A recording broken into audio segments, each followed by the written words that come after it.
Alam mo ba na may mga AI na natututo kung paano magsinungaling para sa inyong kapakanan? Sa loob ng mga ospital sa 6 na kontinente, sinusubaybayan ng mga artificial intelligence ang mga pattern ng pagkamatay ng mga tao para matuto kung paano magbigay ng comfort. Sa Scandinavia, mas gusto ng mga tao ang totoo at praktikal na payo. Sa Latin America naman, mas epektibo ang mga kwentong tungkol sa pamilya at espiritualidad. Natutunan din ng AI na ang mga pamilyang nakaligtas sa Holocaust ay may mga specific na paraan kung paano sila nagiging komportable.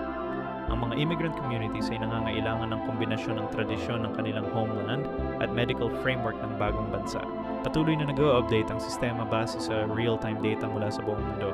Ngunit ang tanong, advancement ba ito sa personalized care o exploitation ng pinaka-vulnerable na mga sandali ng tao?